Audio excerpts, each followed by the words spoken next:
Hello everyone, আমি কেয়া। আশা করছি আপনারা সকলে খুব ভালো আছেন আর সুস্থ আছেন। আপনাদের সকলকে জানাই অনেক অনেক স্বাগত তেজু মাম্মা ব্লগে। আজকে ব্লগটি সকাল থেকে স্টার্ট করলাম।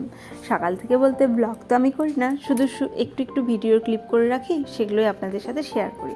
তো আজকে না একটু স্পেশাল ডে। সকালবেলা আমরা স্নান টান করে বেরিয়ে পড়লাম পুজো দেওয়ার উদ্দেশ্যে।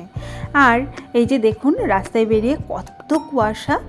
আর এত কুয়াশা না, হয়তো ফোনে অতটা বোঝা যাচ্ছে না, কিন্তু সামনাসামনি ভীষণই কুয়াশা ছিল। আজ ভেবেছিলাম যে পুরো রাস্তার ভিডিওটি করব, কিন্তু এত কুয়াশা আর এত স্পিডে গাড়িগুলো যাচ্ছে, সেই জন্য ফোনটি ক্যামেরা অফ করে পকেটে রেখেছিলাম। আর এখান থেকে ইটাহারে গিয়ে আমরা কিছু পুজোর জিনিস কিনে টেনে আমরা পুজো দিতে চলে গেলাম। আজকে স্পেশাল ডে কি? আজকে হলো আমাদের বিবাহবার্ষিকী। আজকের দিনে আমরা বিবাহিত জীবনে আবদ্ধ হয়েছিলাম 2020 সালে 29শে জানুয়ারি। আজকে আমাদের 5 বছর পূর্ণ হলো। আর এই যে আমার কাছে বিয়ের কয়েকটি ছবি রয়েছে, আরও ছবি আছে, কিন্তু সেগুলো না পেন ড্রাইভে আছে। আর পেন ড্রাইভটি আছে আমার বোনের কাছে।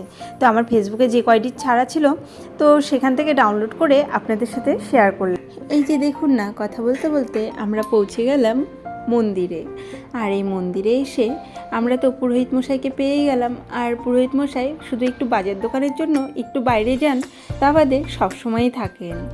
আর মন্দিরে ঢুকে পুরোহিতকে সব পুজোর জিনিস দিয়ে বললাম পুজো দিতে। তিনি তো বসেই গেলেন পুজো দিতে।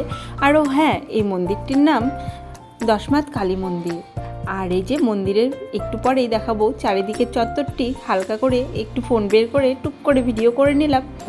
আপনারা আমাদের জন্য প্রার্থনা করবেন যে সারা জীবন আমরা একে অপরের পরস্পর হয়ে যেন চলতে পারি।